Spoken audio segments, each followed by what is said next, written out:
Valar Morghulis, everyone, and welcome to A Cast for Crows, currently the one and only Game of Thrones podcast brought to you by Deadscreen.net. We are back this week to discuss Season 8, Episode 4, The Last of the Starks. Alexa is currently traveling to Italy, so she cannot be with us this week, but luckily, myself and Drew are here, and we have a special guest. Drew, would you like to introduce him? This is my quote-unquote friend, Thomas Nassiff. You were the second in command assistant to the regional best man at my wedding, and wow. I'm a quote-unquote friend. Yes. Wow. That's all I will say on the record. Well, can I get a bio? Can you laud my credits? I think I wrote for mindequalsblown.net at least once. So yeah, you did. You had one of the more popular things. So I think my bio is former Mind Equals Blown contributor, sure. Current Cast for Crows guest. That's my full list of credits. Yeah, that's my IMDb page. That sounds great. Before we kick off on this, I have a question for both of you. I just want a straightforward one-word answer. Did you like this episode? No. I think I have to go with no, but it's no. Okay, I'm with you. I'm going no as well. I'm gonna follow it up with a similar question. Did you like this episode, like, while you were watching it, excluding the last 10 minutes, 20 minutes, whatever that, after that point? No. Yes, that's a good follow up. Yeah, I like this. I have whoever listened to like the previous episode, I have a very similar opinion of this episode as I did the battle, whatever the last episode was. And that was, while I was watching it, I enjoyed it significantly more than after it was over. Aside from when like the big thing happened and then the scene following that, during those two scenes, I was like, what are we doing, boys? This is not what needs to be happening here at all. Did you feel like the first half to 2/3 of it didn't it kind of feel like season 5, 6, maybe even like, a little season 4? Like it kind of felt like we were back in the smart people are having smart conversations thing just for like a minute, which we had definitely been missing over a good chunk of this season. But Joe, do we want to go through this like kind of in order, or do you want to get out some of your woes now? I think we can just start, with the beginning of the episode. I personally, like going back to what you were saying about how you felt during versus after the episode. Last week, I agreed with that. This week, I was just constantly like having these critical thoughts in my head as I'm watching. And the very first one was kind of how all the characters start with, burning the bodies of their dead and then mourning them. And I felt like it was a very emotional scene, particularly with Daenerys and Jorah. But then like straight after that, it goes to like these hearty, drunken celebrations. And it just felt like such an extreme shift. Like, yeah, they have a right to celebrate. They won the war. But it was just so happy and like overjoyed. And it just felt like a bizarre shift to me from all like the crying and the downside to just, I don't know.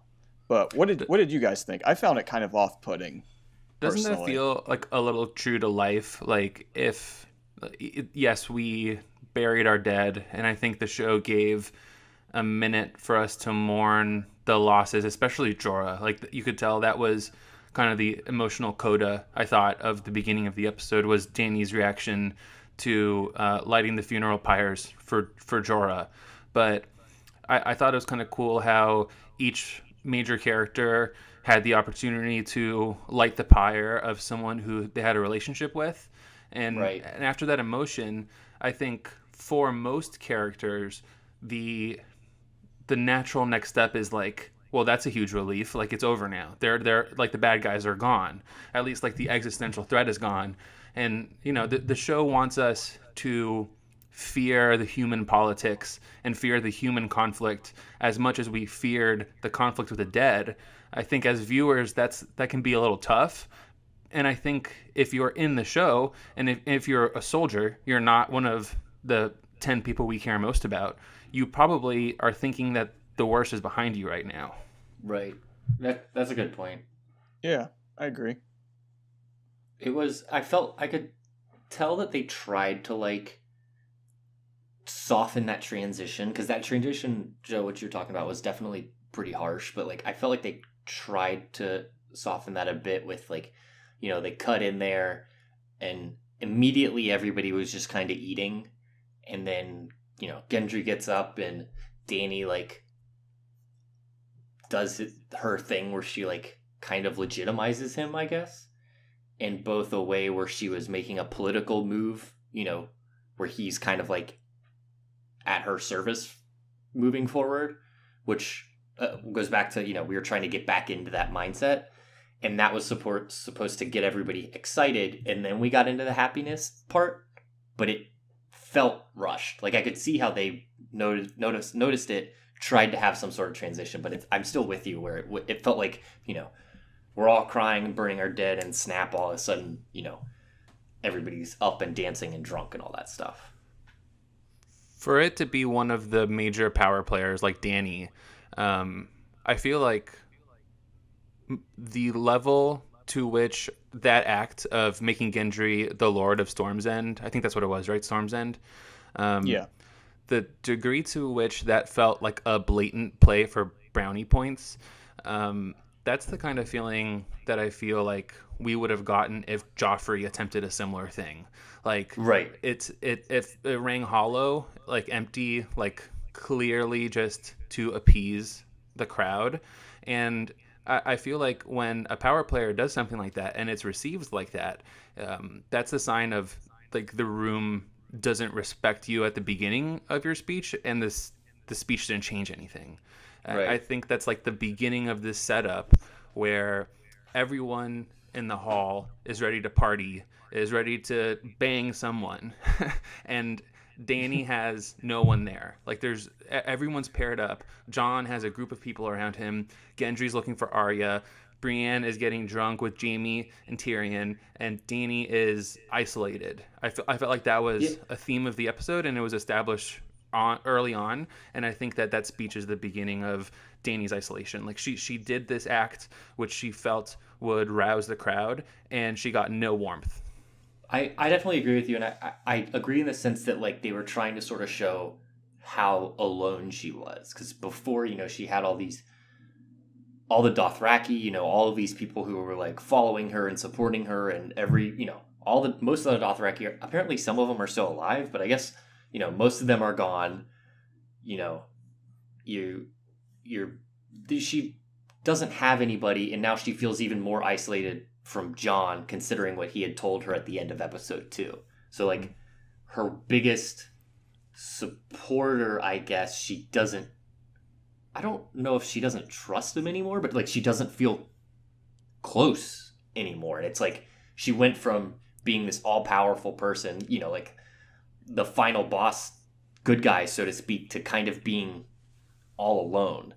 And I think this is supposed to, like, this would be something that would be much more interesting if it developed over 10 to 15 episodes and not like 2 of them.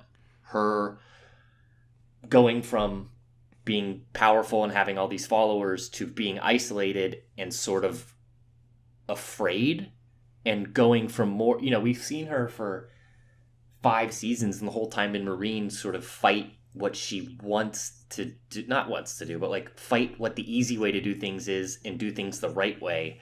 And now she's getting caught up in her, like, it's my kind of divine right to be sitting on that throne sort of thing. So her tone has definitely shifted pretty quickly from kind of like a level-headed queen, which is one of the reasons that Tyrion and Varys and all of them were like on board with her, to this person who's like, I'm supposed to sit there, I have the right to the throne, and I'm going to do whatever I kind of need to do to get it. And it's definitely kind of hinting at, I think, where her character could be going, which I think a lot of people are not happy with.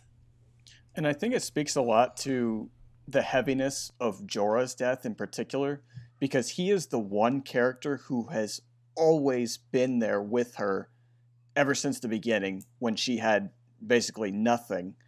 And he's always provided her with guidance. He's always provided her with great advice.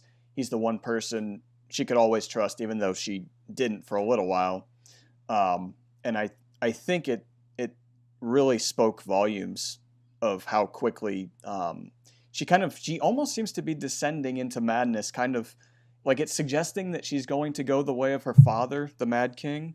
I 100% agree with you. And you wonder, like, that's the big question now. Like, and Varys and Tyrion even talked about it. Like, what are they going to do about this? Mm-hmm. And right. It just makes you wonder, like, is that where they're taking her? Are they going to have her go all the way over the edge? Or can someone bring her back? I 100% agree with you. That I feel like that's like almost aggressively blatant in what they're kind of trying to do. They're trying to like push her towards that like Mad Queen kind of role, like not like Cersei, but kind of like her father was. And so I think either one of two things are going to happen. She's going to do that, and we're going to have this situation where she like kind of loses her mind, or we're going to have this situation where she gets really close to losing her mind, and then she kind of regains herself and does, whatever quote unquote the right thing is at whatever situation she's in order for a way to get us kind of back on her side. Like put her in a situation where she can make the ultimate call, and then she like gives up the throne or something to save Jon or save like everybody else who's alive or something. And then that way all the people over the last couple seasons who have been like, what is she doing? Not couple seasons, couple episodes. And it kind of calls back to even that vision in season 1 or 2 where she like, went to touch the throne and then turned away. So like I feel like they could be building it up to she either absolutely goes mad or she almost goes mad and then goes back to the Dany that we kind of once knew. Because I also think they're setting up like nobody other than Jon kind of likes Dany right now. And I think that's going to change. I almost feel like the Sansa not trusting or liking Daenerys is going to have to change pretty... Like, I feel like they're setting that up in order for it to have a 180 reversal on it. To kind of have a resolution. Right. I can read the Mad Queen vibes. I read it I read it in this episode a little differently, where I think if you're the writers, this is the culmination of an arc that began for Dany at the beginning of season 7, where she's just kind of slowly being taken down peg by peg, like little blow, big blow, little blow, big blow. She kind of gets to Winterfell. She gets to Westeros, and then over the course of season 7, loses a dragon, loses the Reach, loses Dorne, and now she's lost another dragon. Not to get too far ahead in the episode, lost her greatest protector in Jorah. Like you said, Joe, I think that's a really good point. Is yes, she has Tyrion, yes, she has Varys. It's like an all-star cast. Missandei's great, Grey Worm is great, but Jorah was the one person who you could have expected to never turn away from her. Right. So that's a huge loss. By the end of the episode, she's lost another very close ally in Missandei. And then, again, not to get too far ahead, but going back to the Great Hall at Winterfell, it says a lot if, the Hound is having a better time at the party than you are. And, oh, yeah. And they leave the party, and she's having a one-on-one conversation with Jon. It seems like the show is trying to rekindle that relationship, but they're butting heads in a way that's, I think very true to their characters. Dany needs to be heard and respected. Jon needs to tell the truth and tell his family what he knows. Yeah. So that conflict felt very natural to me, but it speaks, I think, to if Dany can't get along with Jon and Sansa is not on her side, then who is Dany's ally? The Unsullied are cut in half. Like you said, the Dothraki are almost gone. She has one dragon left. And it's it's less of Dany versus Cersei now, and it's more like Dany versus everyone. I think the last scene of the episode when she makes that face afterward, she's leaving the gates of King's Landing, and she just is furious. And to me, that's I think that's where it falls into what you guys are saying from a Mad Queen perspective. It's now setting up to be Dany versus the field. Right. And I definitely agree with you. And I feel like I have a pretty aggressively different stance than a majority of any shows like watchers.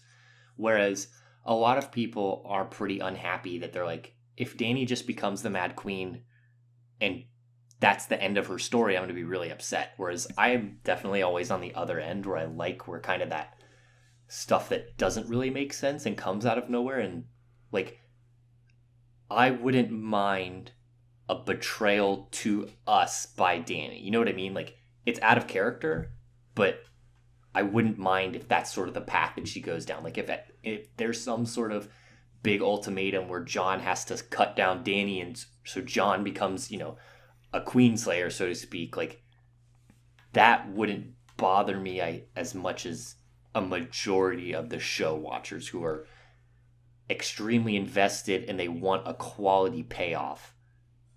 I think most people want a good payoff, and I just want like a quality payoff. Right. I think the show has always kept it in the back of your head. Like, Dany has always talked about how she has the rightful heir to the throne. Obviously now, like, Jon is a challenger to that if he wants to be, or he may just be forced to be, as we're seeing already, the conversation between Tyrion and Varys. He may not have a choice, really. Yeah, it's his fucking story the whole time. Yeah, right. He's always pushed into it. Right. But I think from Dany's perspective, it wouldn't necessarily feel like a betrayal of her character or her arc to me, because it's always kind of lurked in the background. We always have Tyrion talking her off the ledge, like, please don't lead with burning all the people. Like, keep it in your back pocket.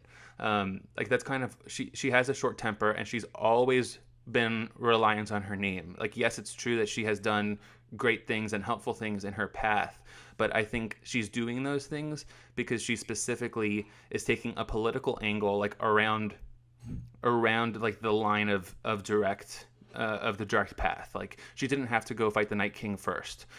She didn't have to go to Meereen for so long necessarily. Like, at the time we were letting the dragons grow and all that, but she didn't have to do all these things that she did, like moving her piece on the board to get over to Westeros. I think she did those things because it positioned her better for the end game, and now because of more recent actions, like Varys said, the odds are distressingly even.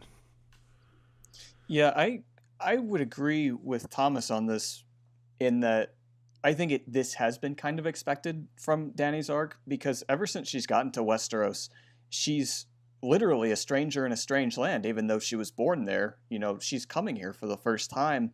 And she's faced so many more obstacles than she did out east. She can't get the support of all the Northerners. She can't get the support of anyone in King's Landing. They still trust Cersei. She lost a dragon, and she spent her whole character arc wanting to come get this throne back that, in her eyes, belongs to her. And it's natural, I think, that after all this time, she's growing increasingly impatient. And as we saw in this episode, it's leading to some questionable, at best, decisions, whether it's, well, it doesn't matter that our armies are tired. We need to go down to King's Landing and attack them now. And then choosing to just, strut into King's Landing with the dragons, while apparently being shocked that they had weapons that would fire at her. I think it just all speaks to that she's losing a lot of her allies, and she's growing impatient for what she feels is rightfully hers. So I think it's a pretty natural progression to this point to be making some poor decisions, and it's difficult to see a turnaround in the next episode for me.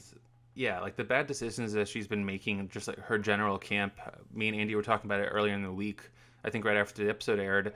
Like, it's been blatantly written by the show to make the sides more even. Like, Dany couldn't just go attack King's Landing because it would have been a landslide right when she got there. Cersei would have had no chance. So she has to go lose half her army and most of the Dothraki and 2 dragons. And now the sides are more even. But right. I think there's some other stuff in the episode I want to talk about. I think the Dany arc is up for grabs. Like, I think if she finds a way to lean into Jon and not necessarily find happiness being second best, but find happiness in ruling with another, then I think it could work out for them. But you're right, like it almost feels unfair to the character because she did so much work beforehand, but then she came here and no one cares. Like, no one Right. really even knew what she did in Marine. So it's like she has built herself up and feels like she deserves a lot of credit for what she's done, not just her name, but to everybody in Westeros, she's just someone relying on her name again. So it does feel like I have a little bit of sympathy for the character.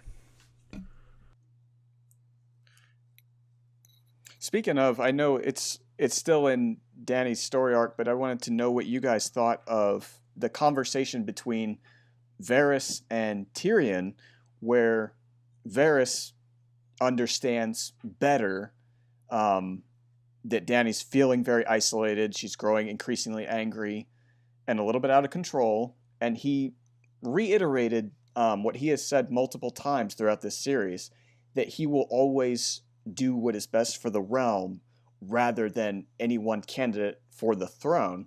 Whereas Tyrion says, no, we need to support her. She's still our best choice.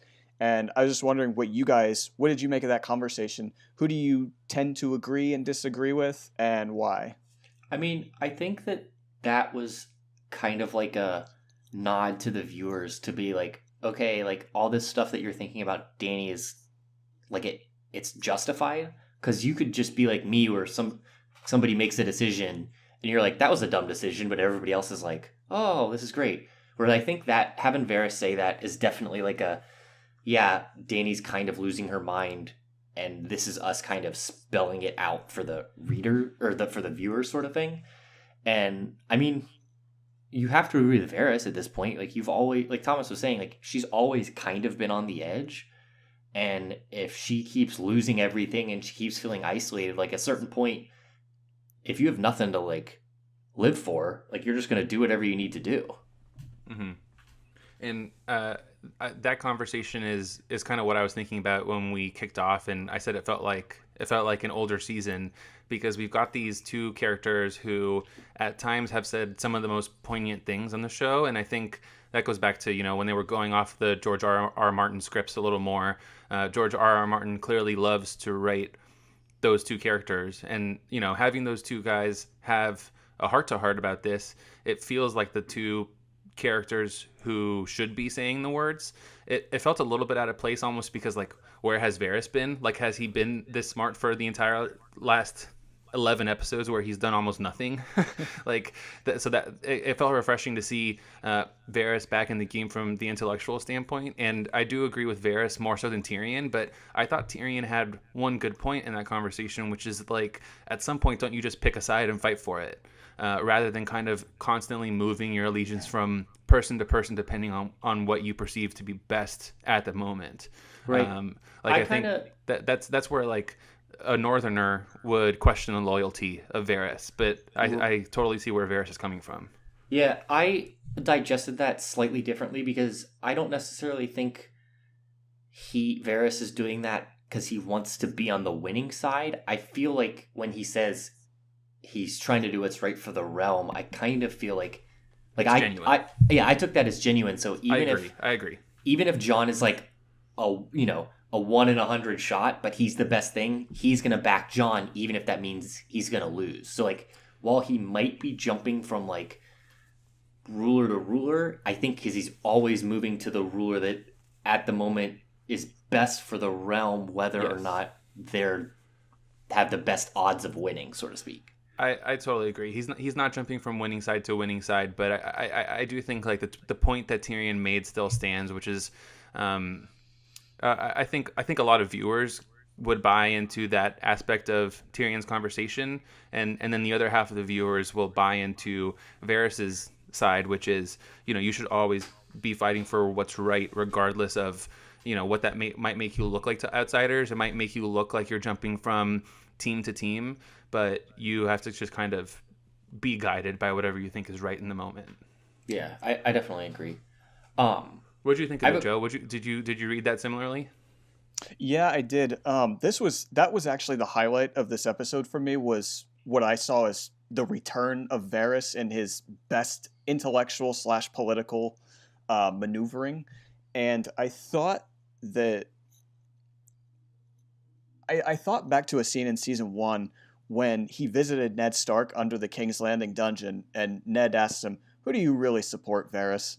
And Varys just leans in with the torch and he says, "The realm." And at that moment, I believed him. And I feel like we're always supposed to read Varys as kind of this untrustworthy character, this slippery person who will do whatever he needs to be on the winning side. But I personally, as a book reader before being a show watcher, I have always viewed him as being genuine when he speaks. There's just something about him. I feel like he really does want what is best for the realm, and I think it's natural that it's clear that he's seeing Dany, this other side of Dany that Tyrion, he doesn't. I don't want to say he's not aware of it, but he's still willing to see the best in Dany, whereas I think Varys is being perhaps a little more realistic about it. Yeah, but more practical, yeah. Yeah, that's the word, practical. I really enjoyed like you said, the return of Varys, because it felt like he's just been shifted to the background for so long. But I think he's at his best when he's maneuvering this way. It feels in line with his character.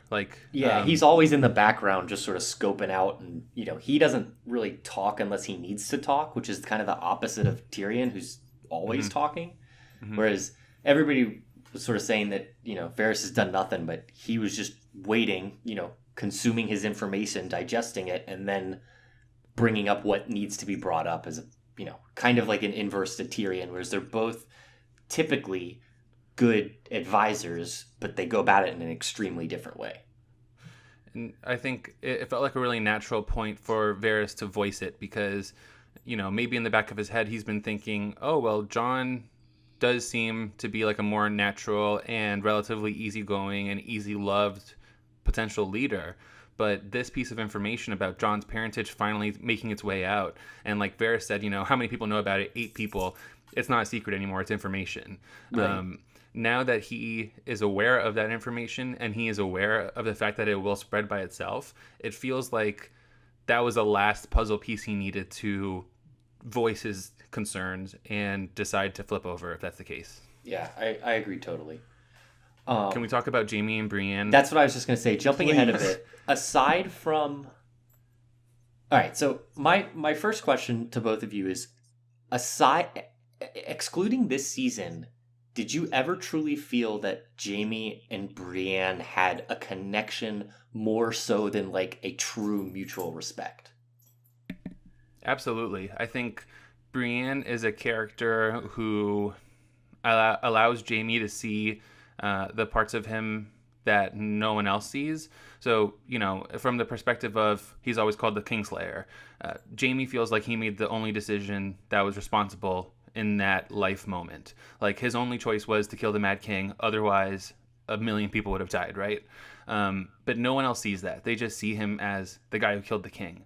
And Brienne, early on in their relationship, when he tells her this story that he's told almost no one, she recognizes him, tells him that he's a good man, tells him that he's an honorable man, and she's probably the only person who's ever told him that. Like, this is a guy who has a minimal amount of relationships for how well-known and good-looking and whatever he is.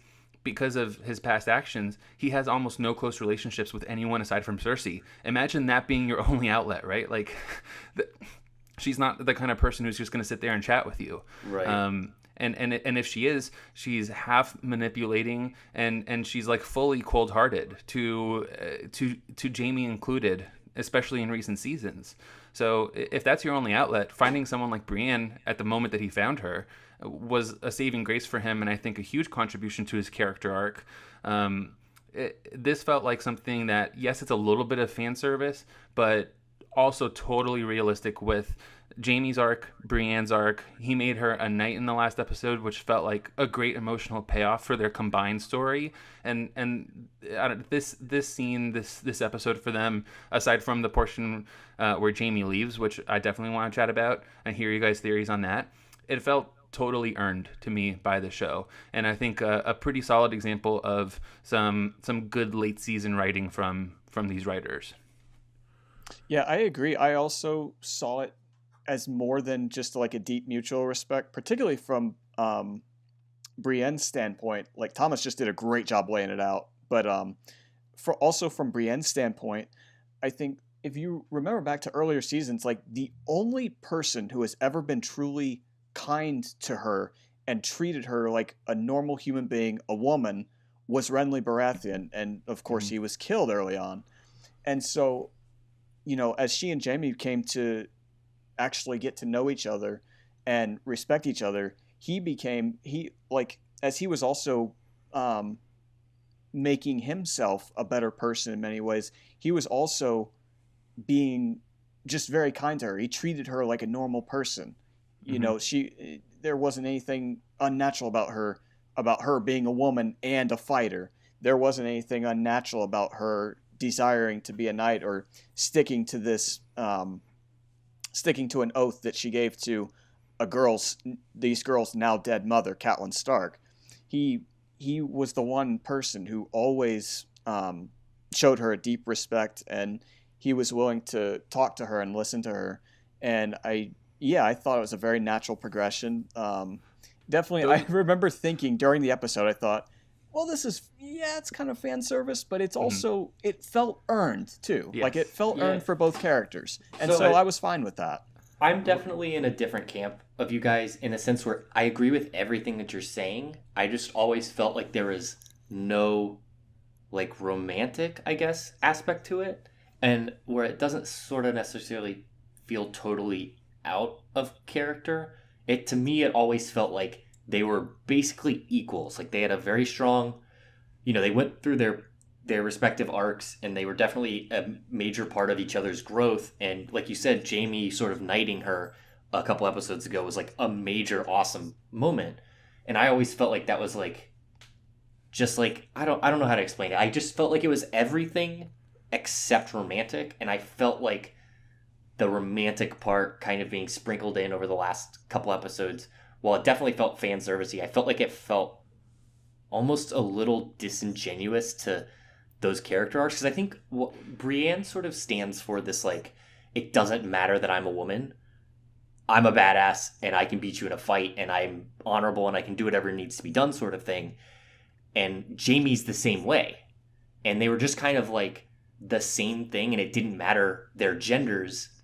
They were both these very strong people, and I kind of felt like it was a bit of a disservice that they eventually, like, not only did they have this romantic aspect, when Jaime eventually leaves, Brienne's like bawling. And it's just like, I felt like that was a little weird part of her character, because she's been such this strong, and maybe it's just gotten to the point where she found somebody she can be that emotional with. That's also, that's great. The romantic part of their relationship, it just felt like and I don't disagree, I don't hate it. It just felt a little bit like a disservice to her. She was always a strong, amazing person, and it didn't matter that she was a woman. And then they kind of get to this point where it's like, oh, you're a man and I'm a woman, and we can sort of do this stuff together. You know what I mean? Like if it never happened, I think that the payoff of their relationship, culminating or like peaking with her Jaime knighting Brienne, I think right. It's perfectly fine. Great writing, a great arc, but I do think, like, to Joe's point, I think Joe did a good job of like laying out how Brienne found something in Jaime, the way that I laid out the way that Jaime found something in Brienne. Combined, those characters found something in each other that no one else in the world was able to provide. So it felt like more of this peak of an emotional relationship more so than a physical one. And I think like the romance happening, I agree with you to an extent. Like, it felt natural to me, but if it never happened, it wouldn't have felt like unnatural that it never happened. Right, and I'm with you.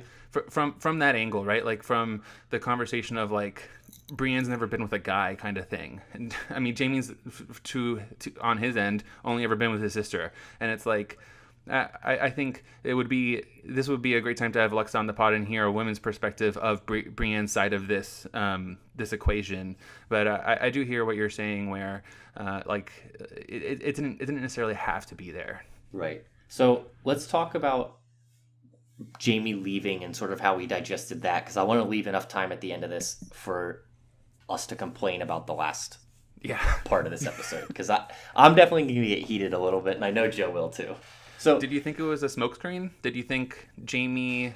Yeah, that's absolutely how I digested it. It didn't seem to me. I didn't even think that was an option, that Jaime was leaving in order to go back to Cersei. I almost felt like it was Jaime had confirmation that there are other people in this world that he can be with, whether it's physical or not, that like respect him, and that Cersei's sort of this last dangling part of his life, and all of the bad stuff is there over there, like accumulating in her. And I kind of felt like he was just like, fuck it, I'm over this, I'm gonna go get this finished, and then I can live, almost a normal life, so to speak. Man, I really hope that's what it is, because if this is like a true piece of his character, it would defy the character arc, I think, almost completely. And we saw in season 7 the return of like asshole Jaime. Actually, it might have been a little bit in season 6, but when he is at Cersei's side, serving her every command. Yes, he's a little bit of this like voice of doubt in her ear, but he's doing whatever she asks. And I think from the viewer's perspective, you were just like, oh man, I thought we were past that. I thought like you had grown past this. But the bond between them clearly was still too strong. And then when he finally does leave at the end of season 7, I think that really felt like a tone of finality to me. Like, no, Cersei's there saying no one walks away from me. He walks away from her. It felt like there's a line in the sand. Like there's no crossing back over. I don't know. I wonder if Cersei would even have him back if he asked. So that all those things adding up to me serves to feel like Jaime said what he had to say to leave Brienne, knowing that he was going to do something that might get him killed. And I think, the Valancourt prophecy and all the theories that Jaime is the one who will kill Cersei. I really hope that this is just like one lily pad on the route to that, or to an attempt at that, rather than this sudden and complete reversal of his arc that has lasted the entire length of the show. Like the message that the show would be sending between Dany and between Jaime in this episode, if you take their actions as all true and all perfectly informative of the character, it's that people can't really change. That You'll always go back to the thing you were. What about you, Joe?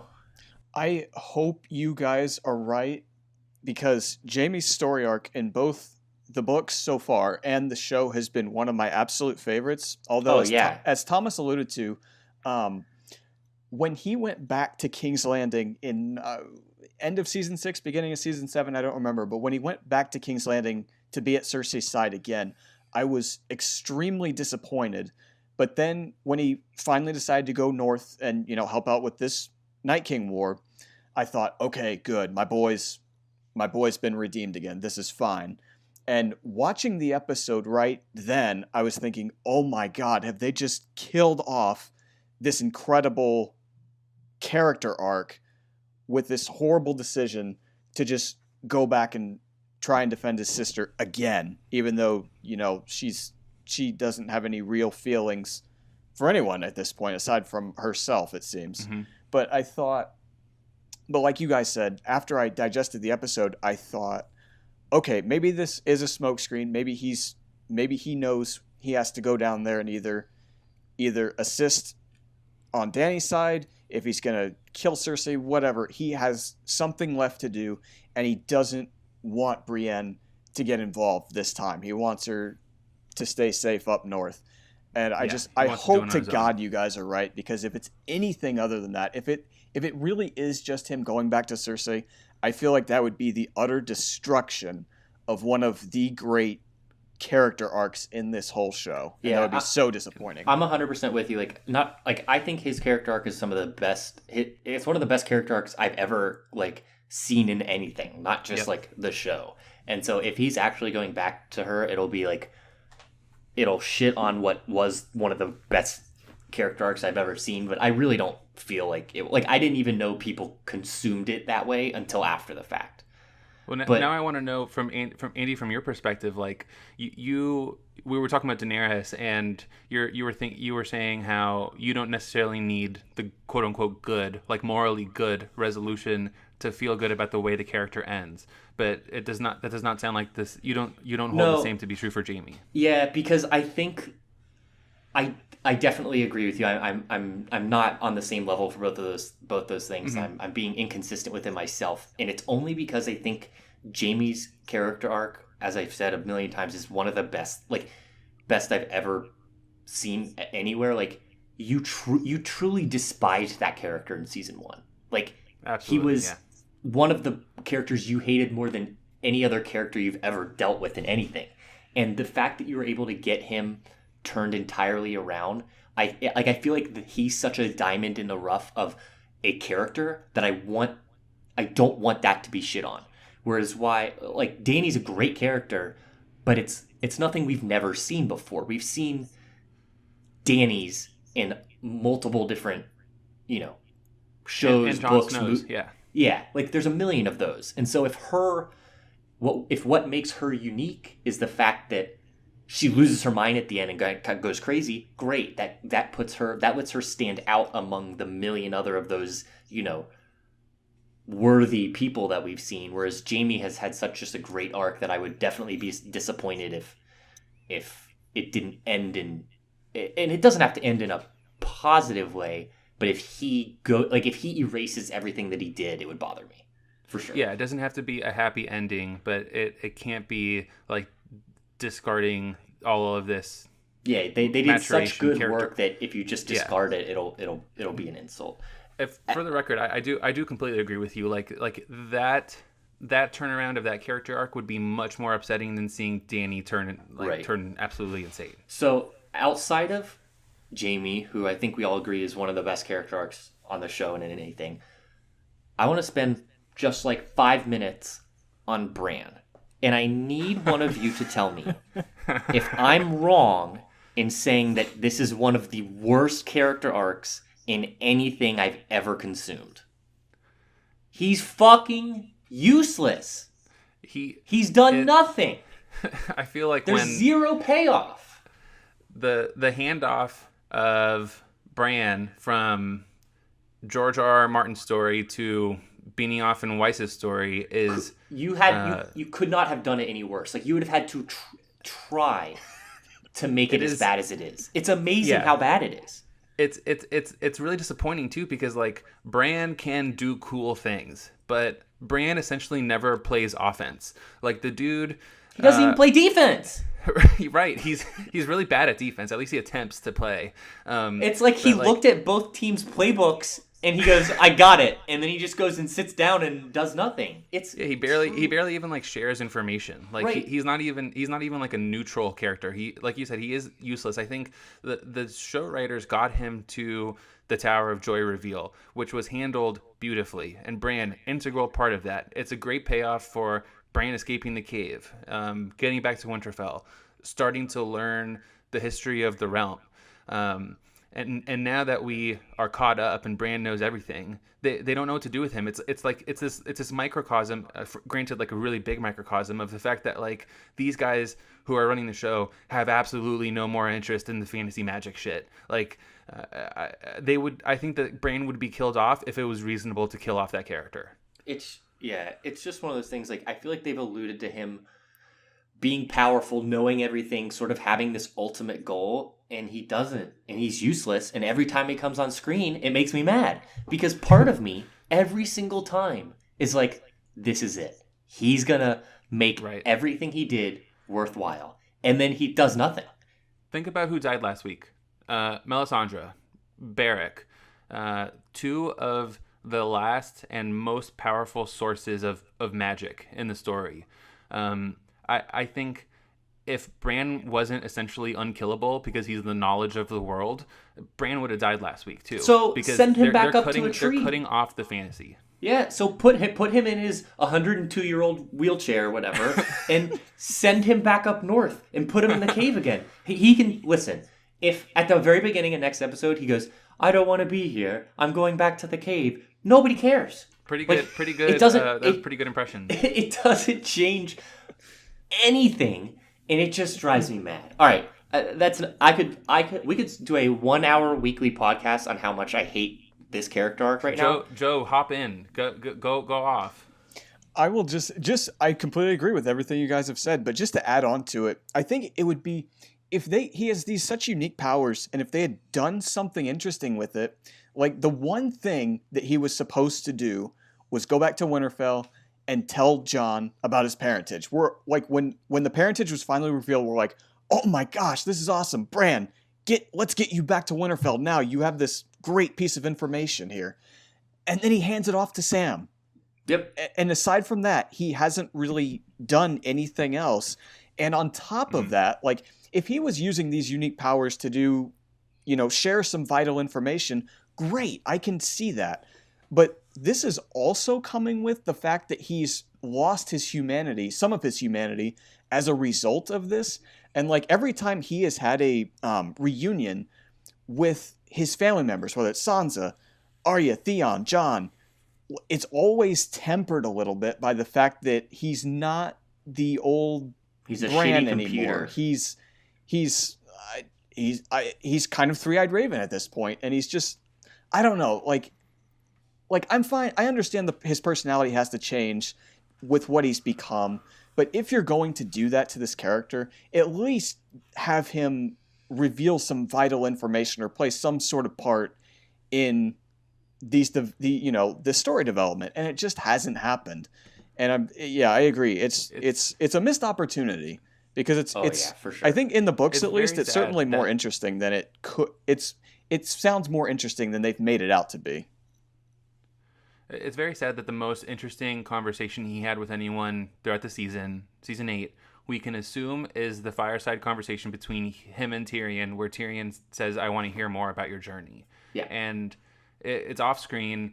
Who knows if Bran was insightful during that conversation or shared with Tyrion a crucial piece of information that Tyrion knows that no one else knows, and we don't know that he knows it.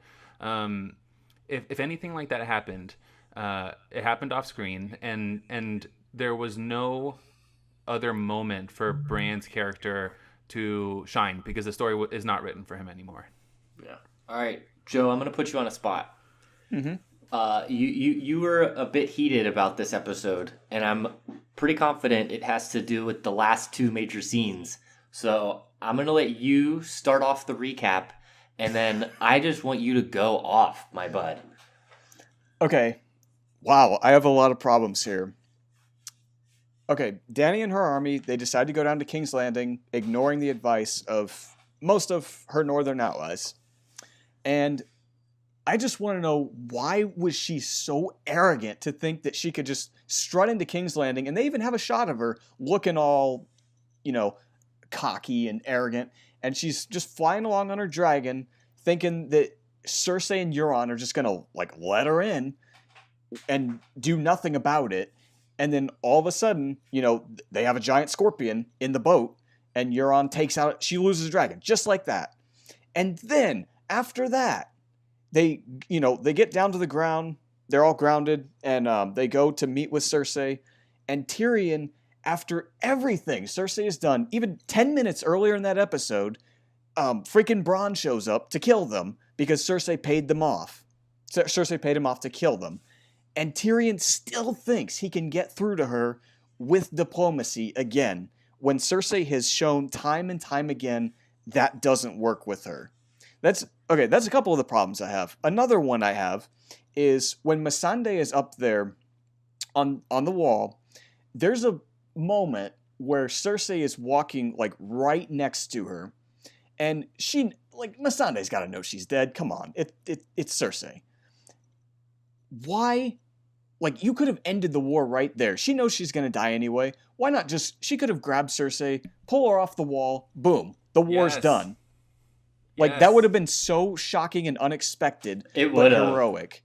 And I just feel like that entire segment was just so full of mistakes for the purpose of the showrunners saying, okay, look, this isn't what you all thought it would be. Dany's not just going to march in with her dragons and take King's Landing. We have to level the playing field. So we're going to make Dany's side as idiotic as possible to make it 50-50 and make you wonder what's going to happen. And it's like we get that she's impatient. We get that she's it's her Targaryen blood, that's part of it. But oh my gosh, I don't know. These normally very intelligent characters, I feel like they made the worst possible decisions that they should have known better. And I feel like all of their mistakes here in this episode were self-inflicted. And I'm sorry, I think it's poor writing just for the sake of leveling the playing field so they can build up suspense for next week. But what did you guys think? Yeah, I definitely agree with you. I think so much of it was not even poor writing, but it was like intentionally deceiving writing, in the sense that, like, imagine if somebody was like telling you the story about this, and they were like, oh, so Dany's flying her dragons, but then wham, one gets hit with a giant arrow. It turns out behind the mountain was a shit ton of boats, and they all have basically laser guided missiles on them. You'd be like, what? No, go back to when you were telling a real story and not just making shit up. Like, it was just so poorly done that it almost felt like a joke. Like, when the camera spun around and showed all of those ships hiding behind, like, a little rock, it was like, what? No. Like, so many things would have had to have intentionally gone wrong in order for that to happen. The fact that Euron, who aside is one of the worst characters I've ever had the displeasure of watching, the fact that he is like a literal sharpshooter with a huge massive arrow is super annoying. Like, insane. That even if you can ignore that part of it, like, so much of it just made even in the after episode, the creators were like, yeah, they forgot about Euron's fleet. What? They don't. Nobody forgets about Euron's fleet. Like, there's just so much stuff there that was really, really poorly done. The whole scene, it was all done just in those moments you were supposed to go, holy shit. And, like, yeah, everybody went, holy shit, but then immediately after, we're like, what the no, none of this is supposed to happen this way. I love that point. It kind of goes back, like, before the season started, me and Indy were in a group chat, and we were talking about how my point was, like, you can't just have the bad guys win at the end, because I mean, if there's a way to do it where it makes sense from character arc's perspective and it feels honest, and that's one thing. But you can't just do the hero's journey and then have them all of a sudden abandon it or become stupid. Like, it's deceptive. It's the exact. I think you used the perfect word for it. And in this case, just having that happen in 2 seconds, it felt dishonest to the viewer. Even if like Dany's camp's bad decisions in season 7 kind of lead up to this happening, so there's kind of the precedent that they're setting. But my takeaway from it is, like, the level of hubris that Dany displays in assuming that she can take a wounded army down to King's Landing and get anywhere close to the capital. That's the level of hubris that you do not see in heroes. Like, that's the level of hubris that you see in villains, and that's what foils them at the end of a story. Like, when the person's got all the power and then they make a mistake, and it's because of their arrogance or whatever that they fall. That's the kind of, like, level of stupidity that Dany displays in this episode. And for the bad guys to be taking advantage of that, of a good guy, that is to me kind of an interesting plot point. It didn't come across correctly on the screen. It felt like super rushed. And then the rest of the episode from there, like, Joe, your point about Tyrion making this emotional plea to Cersei, that's just a straight rehash of the last couple episodes of season 7, when they're at the Dragon Pit and he goes up and talks to Cersei and makes that plea, gets fully tricked. It's like, you really think that this tack will work again? Like, that's very tough for Tyrion's angle. But for me, the takeaway from the whole end of the episode is, like, Dany's full-on hubris. It's like that's not what you see from hero behavior.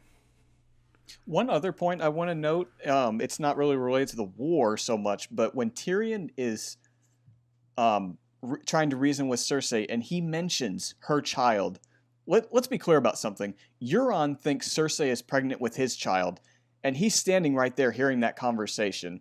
So if it's Euron's child, Tyrion wouldn't have known about it yet. So why is Euron not questioning anything that was spoken right there? Because it's because Tyrion knows it's Jaime's child. But why? But again, it felt like strangely written. I'm thinking, okay, Tyrion knows about this. Why isn't Euron? Euron doesn't even have a look on his face. He's just kind of going with the flow. These are the conversations that are written. This is the dialogue that is written in moments where you don't already know the end. Like that's what it feels like to me. Is like the reason that these mistakes, quote unquote mistakes or oversights at least, don't happen in the early seasons is because George R.R. Martin is an insane person who carefully plots everything, and the story makes sense from beginning to end. A media that I like to compare Game of Thrones a lot to Harry Potter, again, similarly written. J.K. Rowling knows the end game from page 1 of book 1. And yes, there's details that she'll fill out later, but everything makes sense along the way in the context of how the story ends. And it's one of those things where you go back and rewatch, and it should make even more sense, and you should notice things that are happening that inform the ending in a way that you didn't notice on first watch. And this season does not seem to be playing out that way to me at all. They've got 2 episodes to get it there, but starting to have lower faith. We're out of time. I mean, for the show, like that's why she goes. You don't have time. That's why she marches, because there's only 2 episodes left. Like that's her reason. I mean, I even think that scene was a disservice to Cersei. Like she had so many opportunities to wipe out all of her enemies, and she doesn't take them. Like I'm getting mad now because the bad person didn't do what they were saying they were gonna do. They weren't bad enough, right? But it's like they've painted her as just this ruthless person for like the last couple seasons. That right there, hold your hand up, throw your hand down, have all of the scorpions, all of the archers. You can kill Dany, Tyrion, the dragons, Grey Worm. Literally, like what's the deal now? You like basically won, and she just doesn't, because in this moment she decides not to. And it's not even like they gave a little hint that maybe she's unhappy with the path she's going down. Like, it'd be one thing if it was maybe Jaime and Tyrion and she was having this, like, maybe regret that she's done everything that she has done up to this point, and she's, like, wishing she could sort of go back. But it was just, like, it was just a disservice to her character, because she's the big bad now. And she wasn't big or bad. She just stood there listening to Tyrion talk. It would have been great to have Jaime in that scene, I think. Oh, yeah. And I that's what I was thinking the whole time, is just like, why not just finish the job right here? And I think from my perspective after the show, I read it as, well, in the Dragon Pits, Daenerys could have easily wiped out Cersei and all of her closest allies, because she had 2 dragons and they had the mountain for defense. And Daenerys didn't do that. So maybe this is Cersei saying, like, this is us even now, but there's no sign of that in the show. I think that there's that's a fair way to read it from the viewer's perspective. But if the show doesn't give you an indication, then you're really just relying on, like, your own perceived understanding of the text or the script, which is not good. It's not good TV. Right. So I have one quick thing I want to do before we wrap up, and then Joe, you can close this out.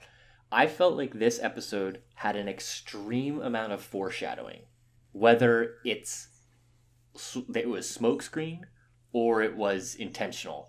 And I wrote a couple of them down, and some of them I don't remember what I was talking about. But like, there was a point when Bran was talking to Tyrion and Jaime, where he, directing it to Tyrion, said something along the lines of, like, you'll never stop talking until you're dead. And he said it in such a way that, like, I feel now like, Tyrion's going to die at some point in such a way where he was, like, either talking or he had to say, you know what I mean? Like, I feel like that was almost going to be a callback to that moment where, like, we're going to lose Tyrion in the next episode or two. Does that sound like something that would make sense? I don't see why not. I think Game of Thrones is really good at telling you what's going to happen in ways that you have to be paying attention to understand. Right. Like if you watched every episode with the impression that everything you're hearing is true, go back to Melisandre telling Arya that she would close brown eyes, green eyes, and blue eyes. Like, the show told you that. Right. And if you're paying close attention, then maybe you expected what happened at the end of last week's episode. So we also had Viserys say he was worrying about her state of mind, Dany's state of mind, which was alluding to what we were talking about with her sort of becoming Mad Queen.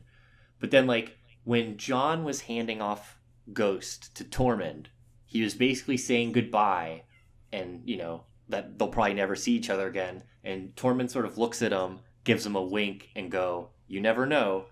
And Totally. like, I feel like a lot of people were unhappy with Ghost's send off in that scenario. So, like, Joe, do you feel like in that scenario we're gonna see Tormund and Ghost again, or do you think we saw the last of them this episode? Yeah, I agree with that. There seemed to be a little bit of hint there in what Tormund said, and I also agree that I was like, aren't you going to go over and, like, hug your pet or something? Like, Pet your dog, dude. Right. Pet your dog. So yeah, I'm hoping just for that alone, that's what made me think, okay, these guys are going to show up again one last time. I would hope so. So the big one for that episode that, like, really nailed it in for me was when the Hound and Arya were leaving. He made a comment like, you know, "You're not going to leave me for dead this time, are you?" And then she said, I don't remember what she said, but then he said, Probably will. he said, "I'm not coming back to this place," and Arya said, "Neither am I," or something along that regard. Mm-hmm. Which I just felt was like another very heavy-handed foreshadowing, which also makes me think that it's sort of intentionally a smokescreen because it felt so on the nose. Yeah, I think I've always had the feeling that the Hound story arc has to round off by fighting the Mountain.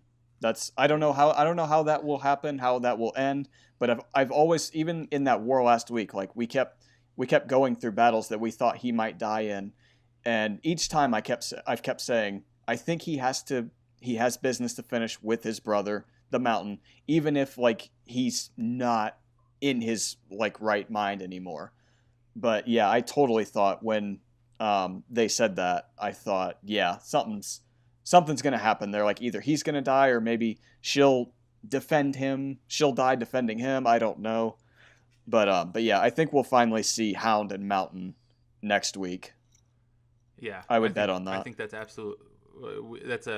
been building up for a while, and, you know, the Hound even says it again at dinner. It's like the show doesn't want you to forget that these two are headed for a clash. Like, he just tosses it out there that he has unfinished business when he's sitting in the Great Hall.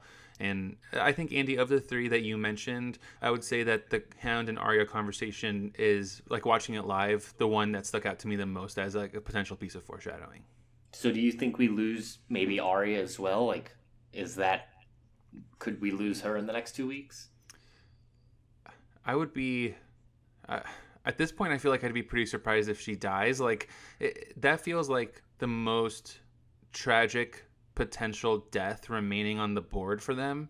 So based on how they've approached the season so far, maybe they do it because they're clearly purposely going out of their way to do the unexpected in a way that does not feel similar to the early seasons versions of that. So maybe it happens. But that to me feels like, from the fan perspective, the most tragic potential death, because she is so good at what she has become. It's what she's always wanted to become, and she's still so young.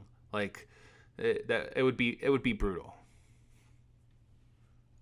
Yeah, I agree. I think Arya has always been my choice for, like if there was ever going to be a truly shocking death at the very end that no one would see coming, for me, Arya has been that choice, and it's only because her entire story arc has been so closely associated with death and murder, and she's always towing the line. Like, she's always like on her way to a battle or on her way to assassinating someone new. And it just feels like she intentionally is putting herself in even more danger than all these other characters in this very dangerous world. But you just feel like if she keeps up this lifestyle, like eventually I just feel like someone's going to do her in.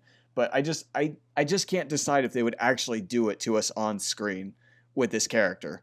But I just feel like she's just always so associated with death and murder.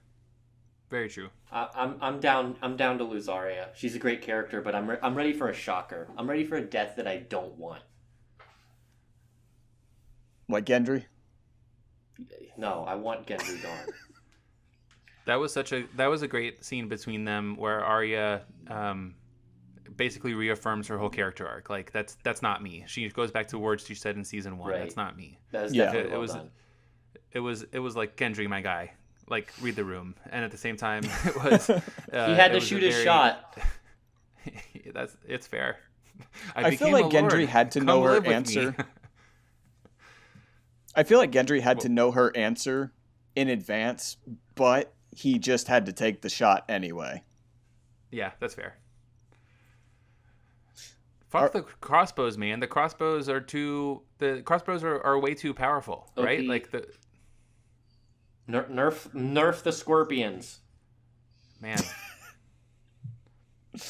Speaking of, real quick, Rhaegal dead. Do we think any chance Drogon survives, or is he gone too? No, kill them all. Let's kill fucking everybody. I'm still on that page. I think if Dany lives, then the dragon lives. If the dragon dies, then Dany dies. Yeah, I would agree with that. Drew, we about good? You giving me the thumbs up? I'm giving you the thumbs up. All right, very good. All right, guys, this has been a Cast for Crows talking about Season 8, Episode 4, The Last of the Starks. Thank you very much, Thomas Nassiff, for being our special guest this week. Alexa, if you're listening, we hope you're having safe travels, having a great time in Italy. We will be back next week to discuss Episode 5. Hopefully, we'll definitely get some carnage. If you survive, tune in and check us out, and we will see you soon. Valar Morghulis. Yes, goodbye.